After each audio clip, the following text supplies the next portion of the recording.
amount of money laundered every year is estimated at 2 to 5% of global GDP. 2% of global GDP is roughly equal to the combined GDP of Turkey, the Philippines, Bangladesh, Sri Lanka, and Pakistan.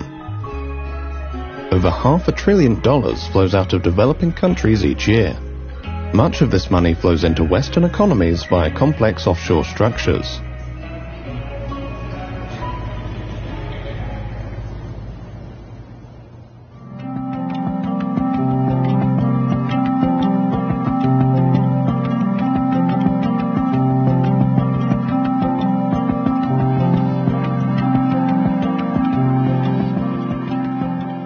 In 1952, the future Kenyan President Jomo Kenyatta is imprisoned by the British colonial authorities.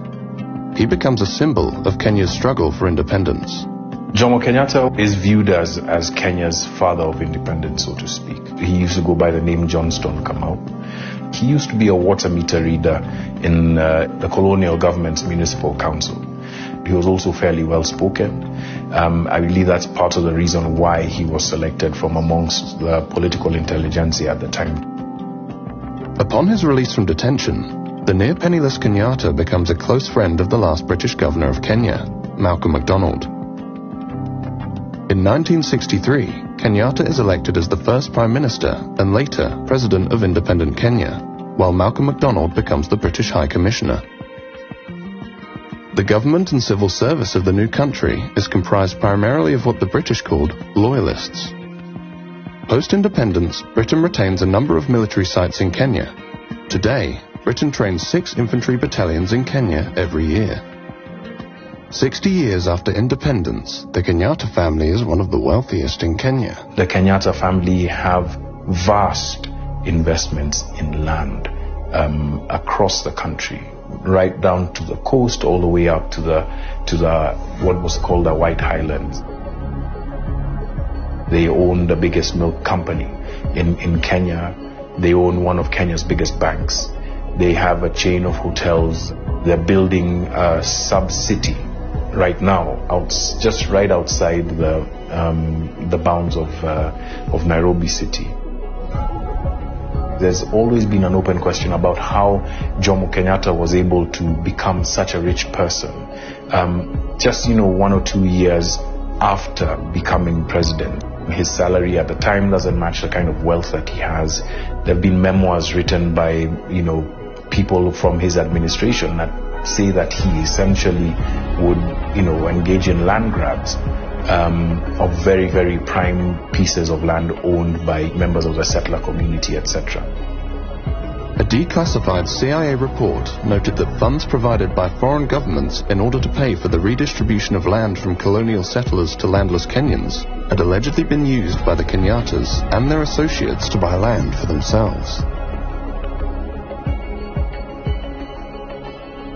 Today, the Kenyatta family are the biggest landowners in Kenya, holding over 500,000 acres of prime land across the country, while many former Kenyan freedom fighters and their families who fought specifically for the return of their land received nothing. Jomo Kenyatta passed away in 1978. His son, Uhuru Kenyatta, followed his father into politics. The country's president, Uhuru Kenyatta, was among the world's rich who were named this week in the Pandora Papers. According to the Pandora Papers, Kenya's president, Uhuru Kenyatta, and 6 members of his family have been linked to 13 offshore companies. And what was revealed is that the family had invested in offshore structures. If you're including the extended family, as early as the mid-70s. Uhuru Kenyatta was listed as a beneficiary of a trust that, so to speak, belonged to his mother upon her death. Uhuru Kenyatta claimed to be an advocate of transparency, and cracking down on corruption was a central theme of his term in office. This dragon, this beast called corruption, is an animal that we intend to slay. President Uhuru Kenyatta welcomed the leakage of the Pandora Papers, saying the publication of the papers will go a very long way in enhancing the financial transparency and openness required in the country and around the globe. In Kenya, 2/3 of the population live in poverty on less than $3.20 per day. 70% of Kenyan families are chronically vulnerable due to poor nutrition, food insecurity, and preventable diseases. Kenyan law requires the President to provide a list of financial interests to the Ministry of Finance each year. What we own, what we have, is open to the public, and we declare every year. And I've always said, if there is an instance where somebody can say that what we have done or obtained has not been legitimate, say so. We are ready to face any court. He said that he's made his wealth declarations, but we've never seen them. Secondly, families of politically exposed persons don't have to declare their wealth. Between the year that he got in 2013 and today, those have been very good years for the Kenyatta's wealth. There is this feeling that the Kenyattas, as well as other political elite, they have become fabulously wealthy at a time when Kenya is suffering from the worst levels of corruption that it has seen in years. How it's been described is that there's been one rule for the elite, especially the elite that's connected to power, and another for everybody else. So that's what the perception is. I think I'll leave it at that. The Kenyattas are what are known as politically exposed persons, or PEPs. A politically exposed person is someone who holds a public function and as a result presents a higher risk of being involved in bribery or corruption.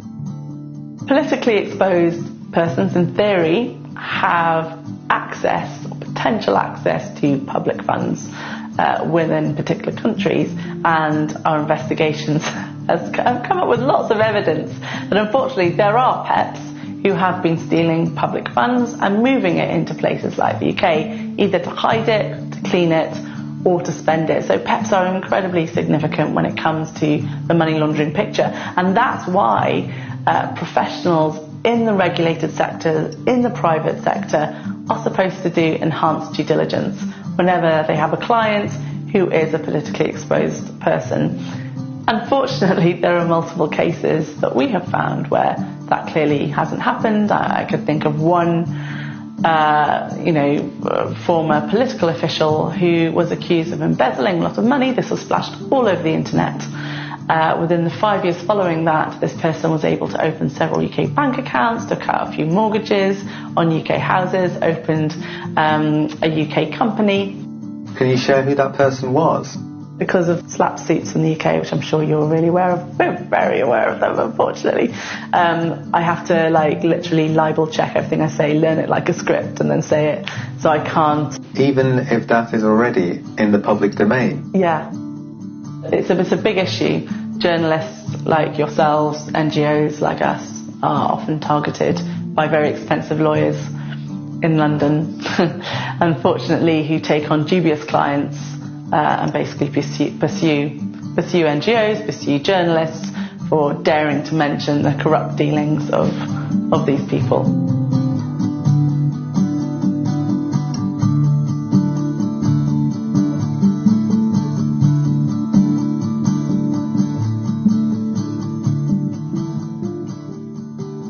The Kenyattas are not the only developing world political dynasty who have amassed wealth and land beyond their known sources of income. Since coming to power after the dissolution of the Soviet Union, the Aliyev family of Azerbaijan have accumulated a vast fortune and business empire. Azerbaijan is a major crude oil and natural gas producer. Fossil fuels are so abundant that surface oil deposits have burnt for centuries. The UK is the largest foreign investor in Azerbaijan, making up over half of all foreign investment. The Aliyev family is the richest family in Azerbaijan. They came to power in 1993 when Heydar Aliyev, a former KGB general and Secretary General of Azerbaijan Soviet Republic, orchestrated a coup. In 1993, Heydar Aliyev seized power in a coup. Shortly before Heydar Aliyev's death, his son, Ilham Aliyev, took over as president and has remained in power ever since. BP arrived in Azerbaijan in 1992, and after the coup, signed a secret deal with the new president. Today, BP is the largest foreign oil company in Azerbaijan. The political opposition has always said that British Petroleum was responsible for the state coup. They brought Heydar Aliyev to power. I remember in 1993, during that difficult electoral and coup period, the British private security companies were doing something in Azerbaijan. Maybe they came to protect someone, high-level officials of British Petroleum, or maybe they came to help protect members of the Aliyev family. We don't know. Nobody knows what is in this contract between British Petroleum and Aliyev. It's like biggest state secret in Azerbaijan. On its website, BP calls this contract the contract for the new century. The Aliyev family have vast business interests in Azerbaijan. Who is the owner of 5 biggest commercial banks in Azerbaijan? It's the Aliyev family. Who is the owner of the biggest private transportation company? It's the Aliyev family. Who is the owner of the biggest 5-star hotel networks in Azerbaijan? Again, it's the Aliyev family. They privatized the state's biggest banks, and after they made themselves owner of these banks, they start using these banks to launder money.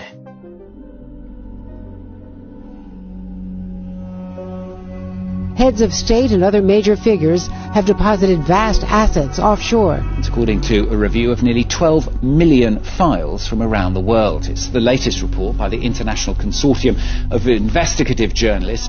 The Pandora Papers expose a London property empire worth nearly $700 million amassed by the ruling family of Azerbaijan. So one of the properties that we looked at was on Conduit Street in central London. This property was bought in 2009 by a company owned by one of the associates of the presidency of Azerbaijan.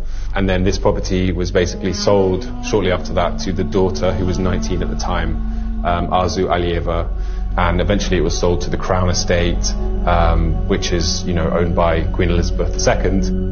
The Aliyevs made a profit of £31 million. There was another property in Mayfair, Maddox Street, which was transferred to Heydar Aliyev. He was the 11-year-old son of the president of Azerbaijan. So, overnight, the tenants started paying their rent to an 11-year-old boy. In Kensington, there was a cluster of properties in one development called Thornwood Gardens. Over here in Holborn, there was a hotel. When the Italian newspaper La Repubblica asked Ilham Aliyev about the Pandora Papers' revelations, he replied, "Some forces in the West try to use these kind of insinuations or half-truths in order to discredit the image of Azerbaijan and undermine Azerbaijan's position. They want to accuse us. They want to subordinate us. They want to impose their will on us. And I say, no. I will defend Azerbaijan, its sovereignty, its independence, its choice until the end of my life. And all these kind of dirty stories mean nothing to me and to the people of Azerbaijan."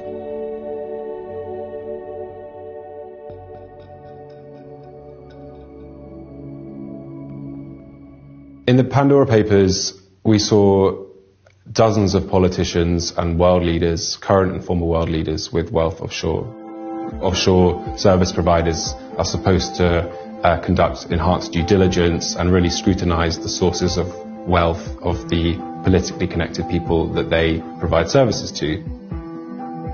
The Pandora Papers revealed that offshore service providers did not conduct sufficient due diligence on their politically exposed clients. There was some light Googling, running names through risk databases and things like that. The people conducting these checks are really doing checks to be seen to be doing checks. At the moment, it's very hard to pursue large banks and big firms for money laundering offences because we do not have a failure to prevent money laundering offence within UK law, which Transparency International very much believes we should have. Our research identified 582 UK individuals and firms who were involved in major money laundering cases. We have people who will turn a blind eye to anything they may discover, proceed anyway, and those who maybe don't do enhanced due diligence when they should. You will find individuals and firms that will actually deliberately go out to try and get the services of those who are potentially involved in corruption and criminality, because it's big business, it's big money. There are 84,000 UK properties that are owned anonymously. Now, of course, some of those will be owned with the legitimate money, but it's quite possible that a lot will be owned with suspicious funds. Baku, the capital of Azerbaijan, is an unusual place. It is not just the prevalence of stray cats that make it unusual, because even more prevalent than cats are police and security officials. There is a security official on every street, on every corner, even underneath bridges. Ornate parks of marble and sandstone are scattered throughout the city. Only in the suburbs and on the edges of Baku is the fairy tale confronted by reality. In 2005, Azerbaijan signed the UN Convention Against Corruption. One of the requirements of that treaty was to implement financial declaration for all state officials. Parliament ratified that treaty. Yet, until today, 17 years later, nobody is declaring their wealth. The first journalist who exposed the huge corruption in the government was killed at the front door of his house.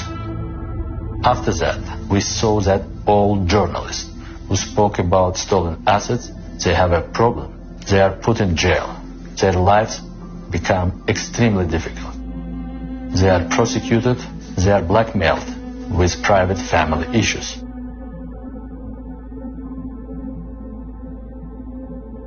The National Crime Agency, or NCA, is tasked with investigating money laundering in the UK. I think there are reasonable grounds for the NCA to investigate assets owned by or linked to the Aliyev family in the UK. It's not always entirely clear how the presidential family has made their wealth. Some of that money, at least, came through money laundering systems, laundromats, which are known to have funneled illicit money out of Azerbaijan. We wanted to ask the NCA why they had not opened an investigation on the Aliyev family's assets in the UK. The NCA did not agree to speak to us. When I was in Azerbaijan, the British embassy occasionally invited us for breakfast with the ambassador and other British officials. They would tell us that they were afraid that if we did a strong investigation, we would put ourselves in trouble. They never give us any support to investigate corruption. British politicians, including British politicians in the Council of Europe Parliamentary Assembly, tried to wash the negative image of Aliyev. You know who is the biggest lobbyist in Azerbaijan from the UK? He's the son of the Queen, Prince Andrew, Epstein's friend. He is also a friend of Aliyev, a very good friend. Every 5 years, the people of Azerbaijan elect a president. And every 5 years since 1993, that president's name has been Mr. Aliyev. In the 2008 election, Mr. Aliyev received 89% of the vote. In 2013, he received 84.5%, and in 2018, he received 86% of the vote. During the 2018 election, Emin Huseynov worked for an NGO investigating electoral violations. We observed the elections and discovered irregularities. After that, the government closed down our NGO. They confiscated all our equipment. They put most of us in jail. I decided to escape. The police in Azerbaijan were looking for me, as if I was the #1 terrorist in the country. They put my photo at the entrance of all metro stations. The taxi drivers and the bus drivers had my photo. I changed my appearance. I grew a beard and dyed my hair blonde. Secret agents were waiting in front of the Swiss embassy. They asked the guard, "Have you checked him?" And the guard replied, "This is not the guy you are looking for. The guy is a foreigner." Switzerland protected me. And after 10 months, the head of the Swiss Ministry of Foreign Affairs came to Azerbaijan, and he was able to take me with him to Switzerland. After that, President Aliyev illegally cancelled my passport and he stripped me of my citizenship.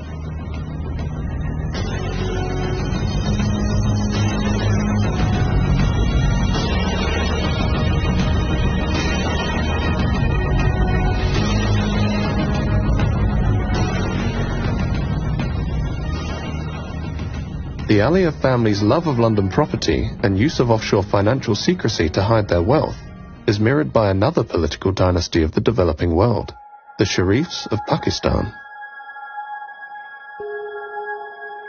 The Prime Minister of Pakistan has been disqualified from office. The court also disqualified the country's finance minister, Ishaq Dar. This verdict was unanimous.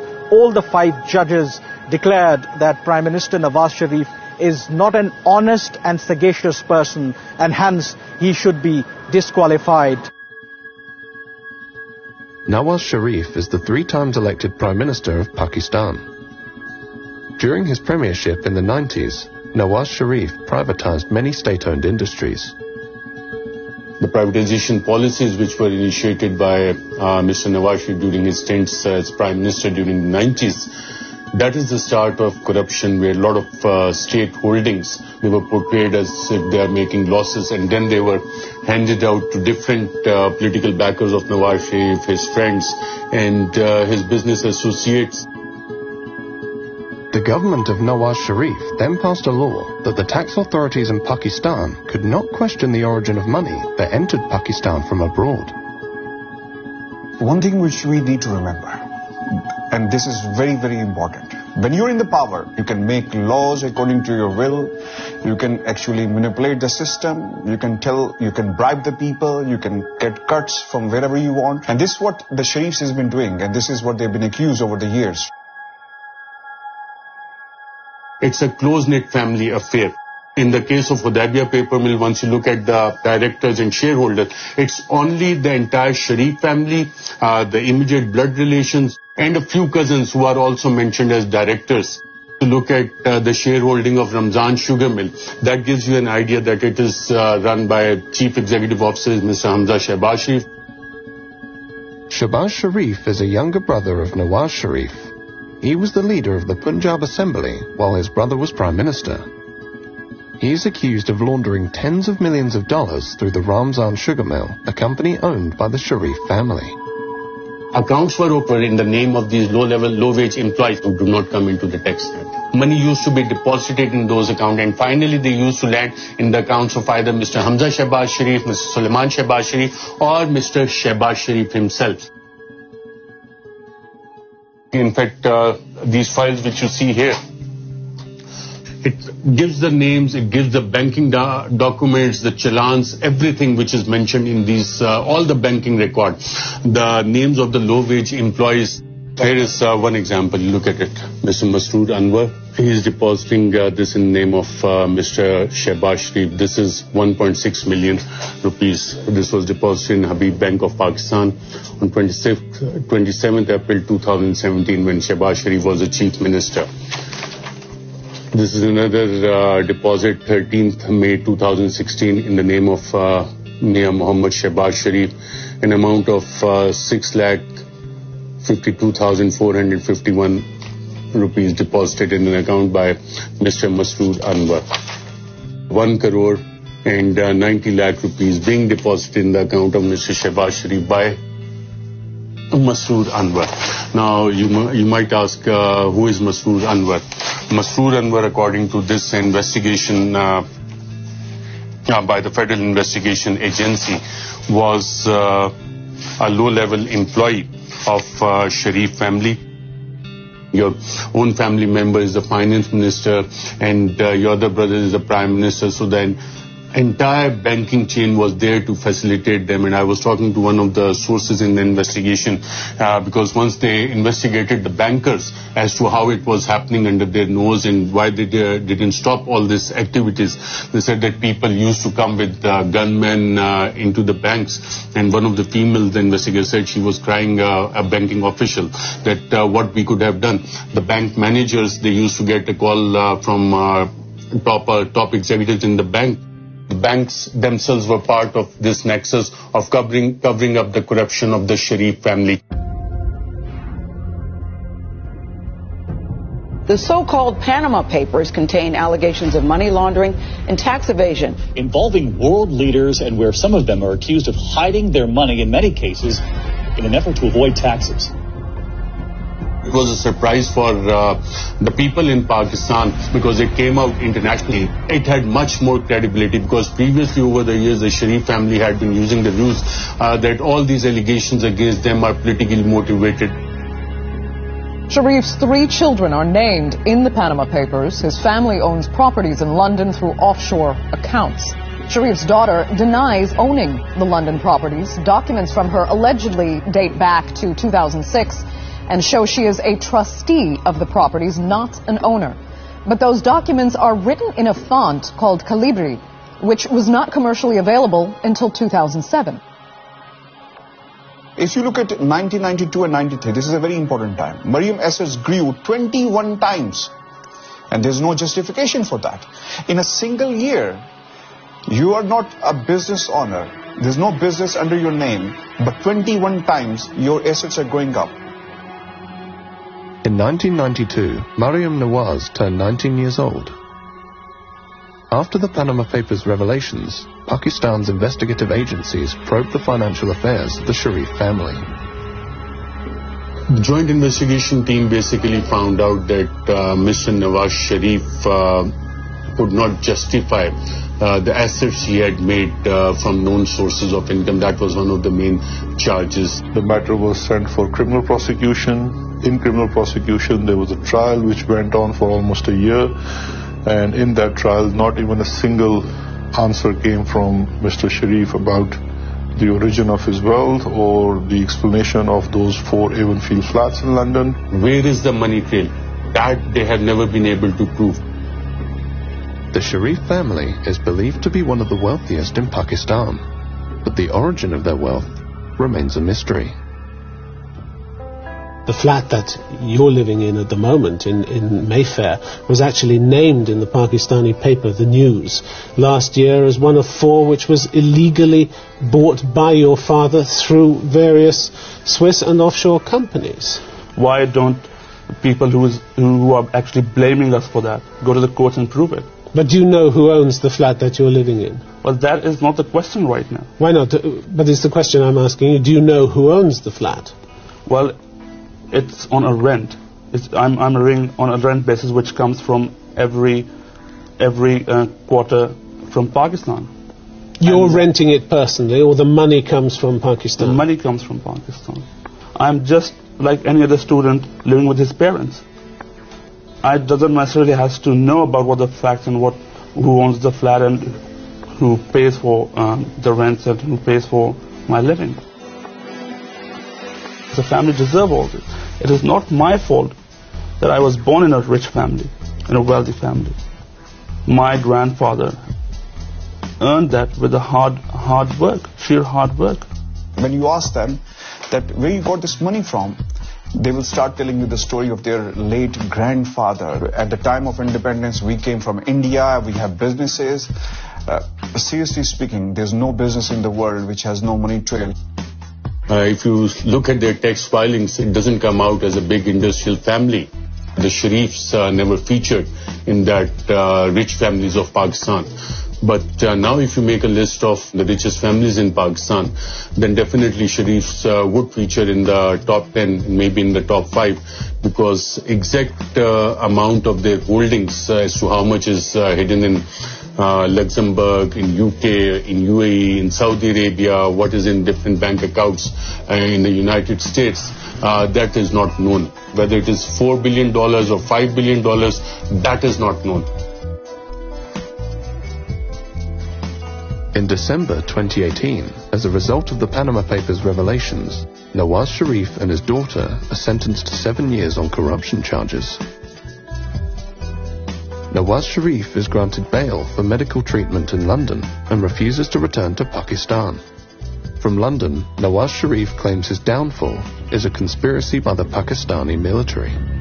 बिजली का bill बिजली बनकर गरीब पर गिर रहा है। बाजवा साहब, जवाब आपको देना होगा। दवाई ना मिलने से मेरे पाकिस्तान का गरीब मर रहा है।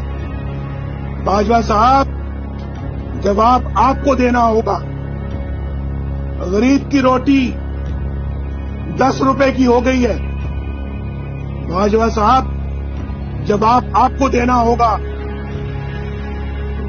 और जनरल फैज, ये सब कुछ आपके हाथों से हुआ है। जवाब भी आपको देना होगा। आपने नवाज शरीफ को बागी कहना है, जरूर कहिए। गद्दार कहना है, जरूर कहिए। इश्तिहारी कहना है, जरूर कहिए। हाई जैकर कहना है, जरूर कहिए। लेकिन नवाज शरीफ अपने गरीब और मजलूम आवाज की आवाज बनता रहेगा। We contacted Priti Patel MP, the Home Office Minister, to ask her why Nawaz Sharif, who had overstayed his British visitor visa by 2 years, had not been extradited from Britain. Priti Patel had been eager to deport asylum seekers during her time at the Home Office, yet she took no action against Nawaz Sharif. Priti Patel MP in the Home Office did not agree to an interview. We also contacted the National Crime Agency. We wanted to find out why there had been no meaningful investigation into Nawaz Sharif's assets. The NCA did not agree to speak to us. Nawaz Sharif is not the only member of the Sharif family who has made London his home. London is the second home of House of Sharif. Hassan Nawaz is here, Hussain Nawaz is here, Hussein's children, Zikriya and another son is here, right? Hassan's children are here, Nawaz Sharif is here. And then if you look at Ali Dar, who is the son-in-law of Nawaz Sharif, Asma Nawaz Sharif, who is the youngest daughter of Nawaz Sharif, she's here. Ishaq Dar is here. Then Shehbaz Sharif family is here as well. Sulaiman Shehbaz is here. Ali Imran, who is actually the son-in-law of Shehbaz Sharif, who also lives in this country. Shehbaz Sharif's daughter, Rabia Imran, is also in this country. And she is actually on a run and wanted in Pakistan. Ali Imran is wanted in Pakistan. Ishaq Dar is wanted in Pakistan. All these people are wanted in Pakistan. Sitting in Pakistan, in a third world country, you look at it as to why most of the people who are wanted by the courts in Pakistan, by the law in Pakistan, they find a refuge in London, UK. It doesn't make sense to me. London is the destination of choice for politically exposed persons and their family members who have accumulated vast fortunes beyond their known sources of income. These fortunes are frequently laundered or transferred offshore to or through British dependent jurisdictions, where their origin and ownership are obscured and money can be reinvested into the global economy. Capital flight is a major concern for developing countries. We know that there is a huge capital flight, and it's not just specific to our time period. It has been historical. It directly impacts the economy because you see the issue is that if our currency is not doing well, and we have a serious issue of sustaining the value of Pakistani rupee, that has a correlation with capital flight. The Financial Action Task Force, or FATF, an intergovernmental money laundering and terrorist financing watchdog headquartered in Paris, had put Pakistan on its grey list of jurisdictions. Our financial systems have been made more accessible. We have sharing of information with almost everyone. We are pursuing many money laundering cases as far as we can pursue, because of course the missing element still is the cooperation from the other jurisdictions. That is not forthcoming. And sometimes we wonder that we are in grey list, but the money that has been taken from here is in countries which are not in the grey list. So that is something that, sometimes is like, okay, so why are we in the grey list then? We approached the FATF for an interview. The FATF declined to speak to us. We would have liked to ask the FATF how it was possible for the UK, Switzerland and Luxembourg, among others, to be considered clean when these countries are known to be major money laundering centres through whose economies billions of dollars of illicit money are reinvested every year. The money is stolen here and it is hidden in the developed countries, in the developed world. If that is happening, it's not just the fault of Pakistani system that the money is able to go out. What I question is the double standards. So for example, if you ask on one side from countries like Pakistan to have more checks and be more open, we expect in return the same from other countries when we are investigating someone. We will write a mutual legal assistance request to, let's say, Switzerland, and we will say that we have information that Mr. A has a bank account in Switzerland in such and such bank. We don't know the branch, we don't know the account number, but he's definitely in the system and his identity, date of birth, everything is shared, and we will seek information. And maybe 1 year or 2 years after, we will receive certain questions from saying, can you identify the branch name, or can you give us the account number? Whereas we have said in our first request, we don't have those. When Pakistan Tehreek-e-Insaf government came into power, we formed an informal arrangement with the UK authorities called Justice and Accountability Initiative, and NCA also set up a small anti-corruption unit within NCA, which was to assist in Pakistan on its request. The Home Office and the NCA, the UK's national crime agency, are responsible for dealing with mutual legal assistance requests by foreign states. Pakistan filed numerous MLA requests in relation to the Sharif family's assets in London. The requests on Sharif families are taking a lot of time. It's taking way too long to take some simple actions like, for example, freezing of assets or investigating the assets or the activities in the UK when people are, facing charges or convicted of serious crime in Pakistan. Pakistan did its part. We did our investigation. We did our inquiry. But has there been any investigation on British side? We don't know. What about the Mayfair flats? What about the whole property portfolio of Hassan Nawaz that has come in Panama Papers? The impression that goes to people is that everyone who commits such crimes or who is involved in corruption ends up in London, living in Mayfair flats. The main issues for developing countries are Western countries. Unfortunately, here in the UK and other Western countries, we can be very good at pointing the finger elsewhere and saying, hey, look at all that corruption over there. But the reality is we are facilitating that corruption. We are complicit in the laundering of public funds because we have a ready-made system ready to go where corrupt individuals can hide, can spend, can clean their money. London and its role in the offshore world is that it's a money launderer's paradise. It's a money launderer's paradise or haven. It's a place where if you want to stash illicitly earned wealth, you can do so anonymously, and you can do so with relatively few checks and balances.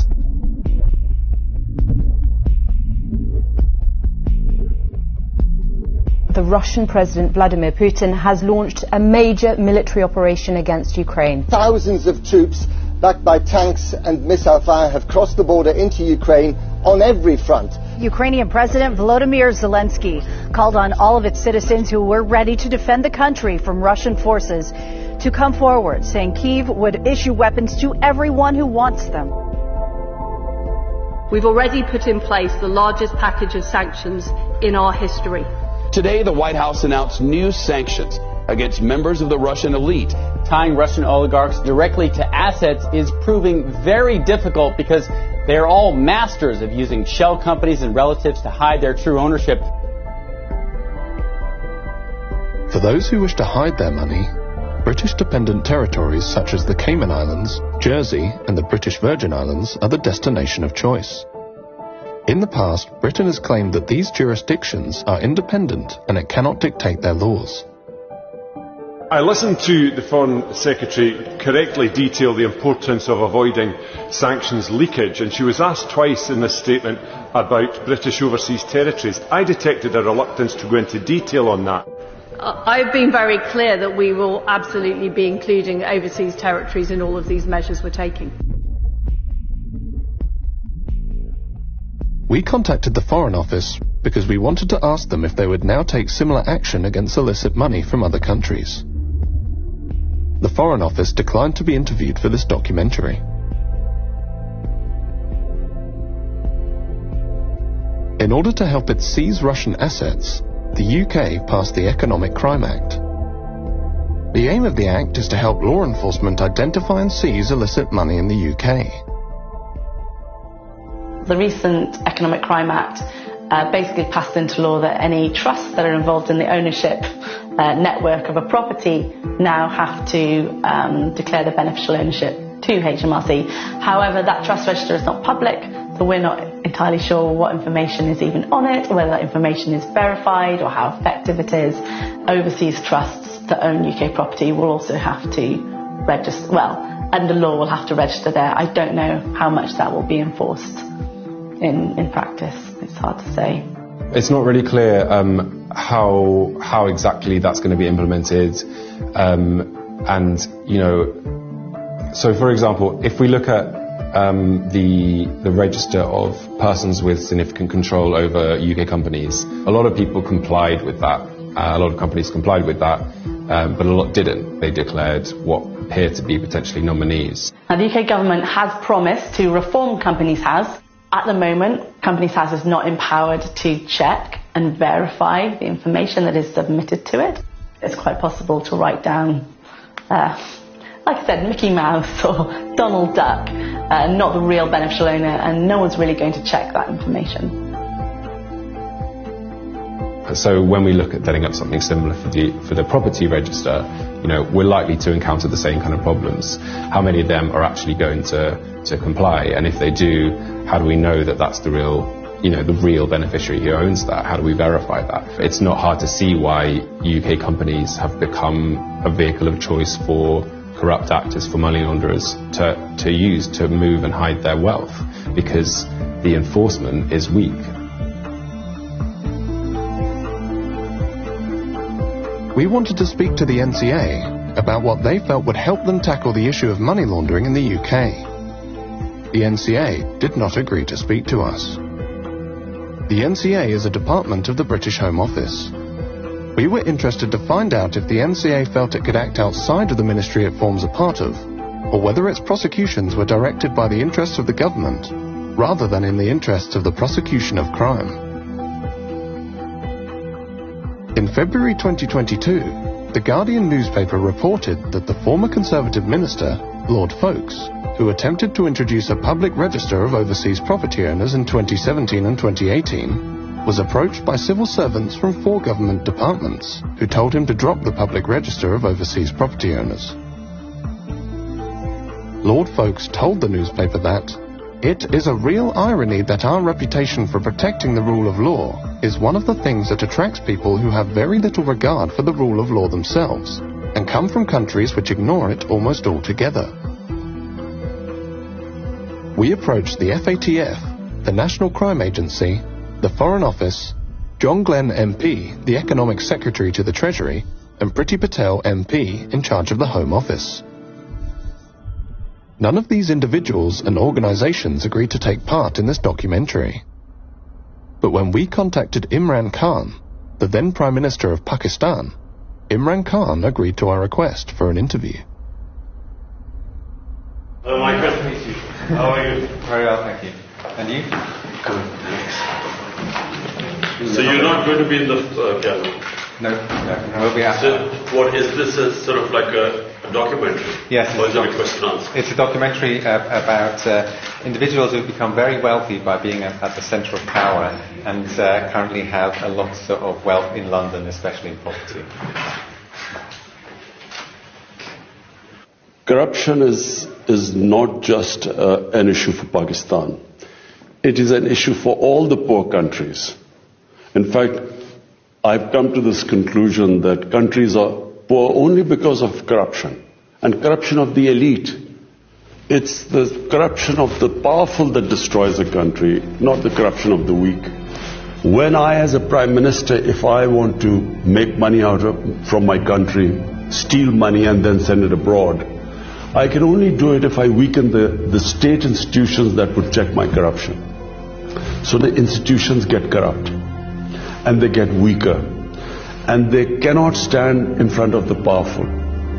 The richer countries must come forward and treat money taken out of poor countries, money laundered out of poor countries, the same way as terror financing and as drug money. Because these two, terror financing and drug money, affect the richer countries, the laws are very strict. But there's hardly any attempt to stop this plunder of the poor countries. I feel that there is no incentive for rich countries to repatriate money or take action against these people, because they benefit from them. There are countries that are benefiting from money stolen from our countries and which are parked there. They are benefiting from billions of dollars which flow into their properties and their businesses, stolen from this country. So what incentive would they have? We are the ones who suffer. And this is the dilemma. We don't have the resources to get the money back, and they don't have any incentive to send it back to us. So this is the big problem which the entire developing world is facing. I guess it's a question of now hiring more expensive lawyers abroad. But you see, when you look at the laws, they basically favor, I'm talking about the richer countries as a whole, they tend to favor the crooks. It is so complicated to get your money back.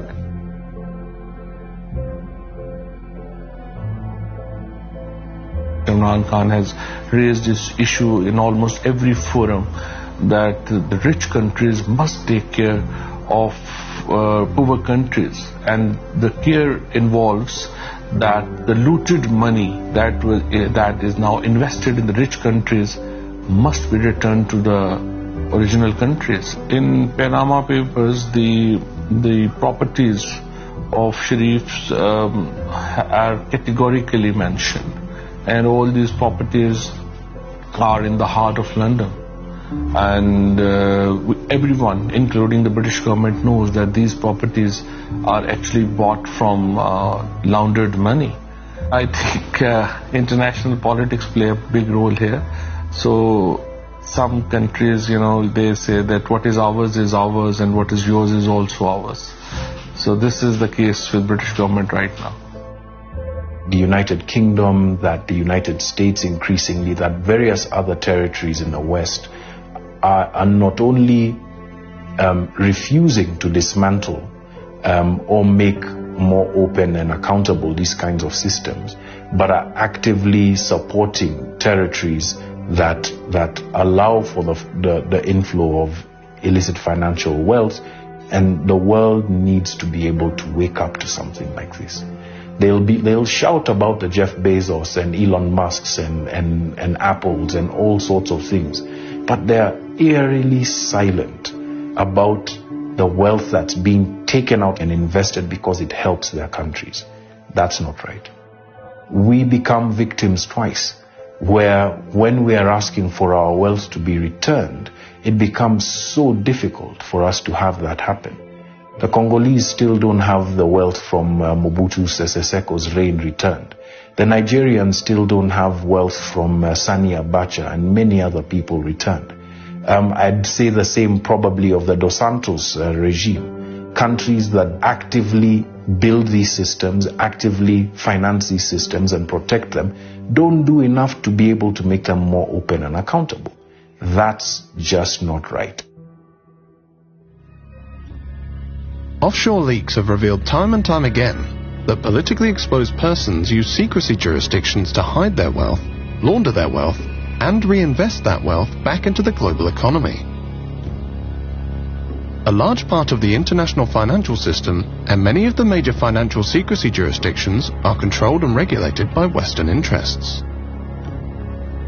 Imran Khan frequently spoke out against money laundering and offshore financial centres. His government challenged Western institutions and governments to return and reveal dirty money and undeclared assets of Pakistani origin, pursued an independent foreign policy, and angered the US by refusing to host CIA sites on Pakistani soil.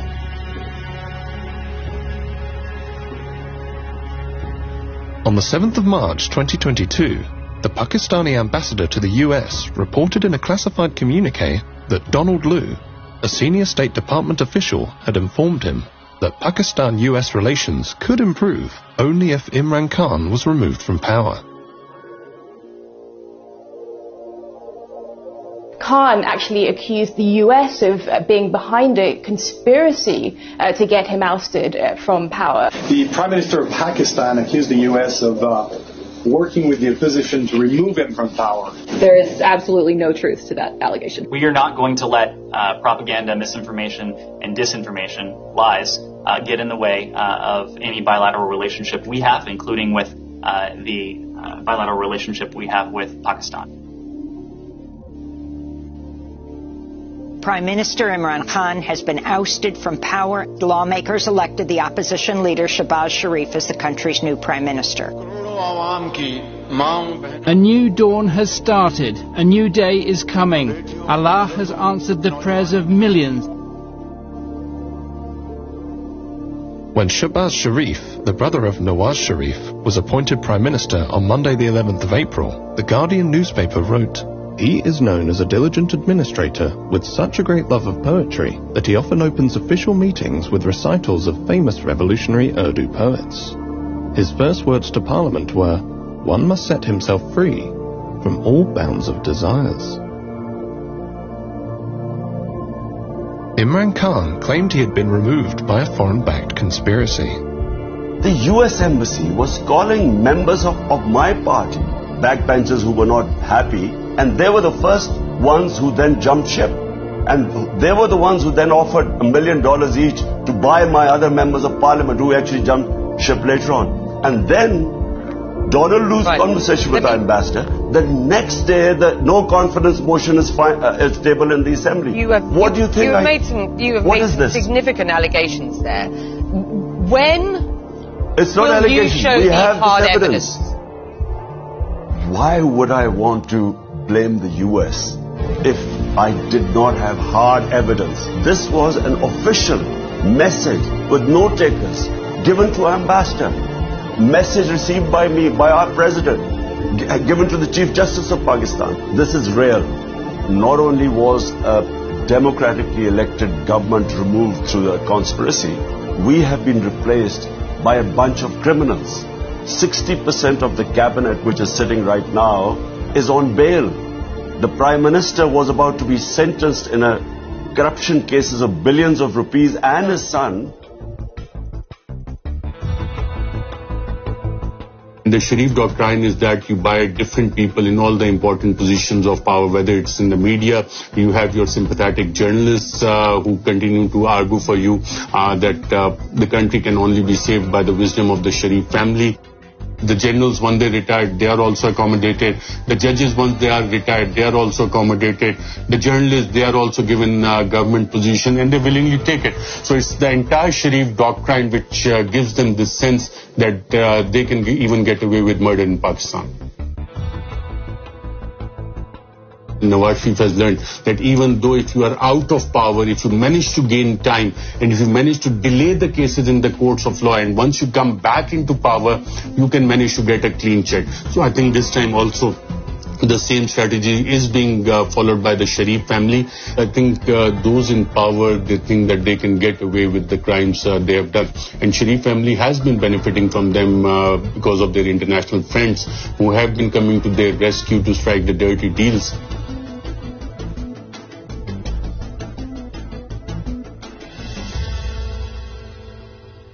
Someone once said that to accumulate wealth beyond one's wildest dreams, one must be close to the individuals who make the rules and who enforce those rules.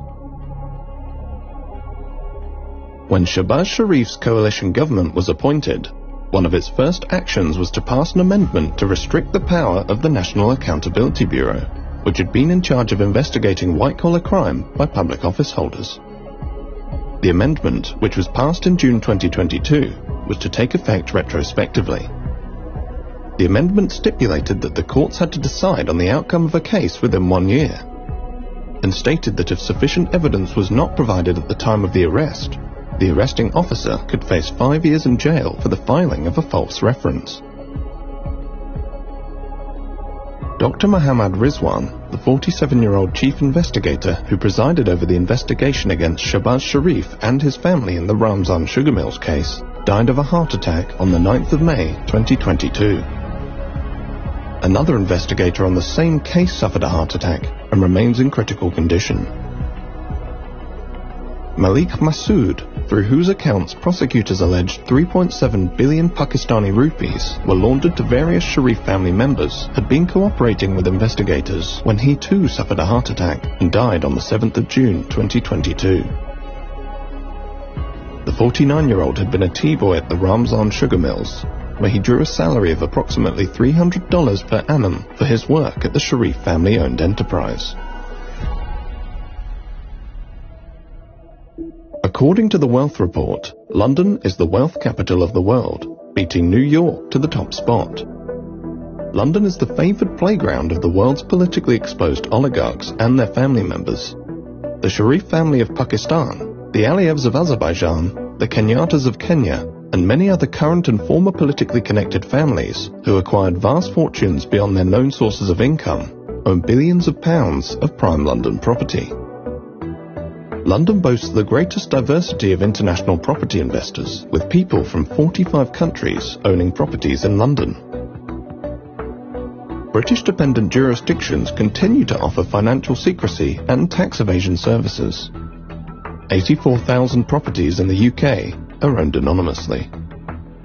The UK government has made repeated promises to crack down on dirty money, but on each occasion, the government has failed to implement the promised legislation or watered down the legislation so as to make it ineffective. Britain remains the capital of libel tourism, where the wealthy come to attempt to silence their critics. London continues to be a safe haven for the global elite that have fallen out of favour in their home countries. Pakistan under Imran Khan attempted for years to engage with Britain to repatriate laundered money. Many other developing countries have done the same, without success. We approached numerous UK government bodies and ministers for this documentary. Not one agreed to speak to us. The FATF, the Intergovernmental Money Laundering and Terrorist Financing Watchdog, headquartered in Paris, indicated in its first review after the ousting of Imran Khan that Pakistan had met all of the compliance recommendations to be removed from the FATF grey list.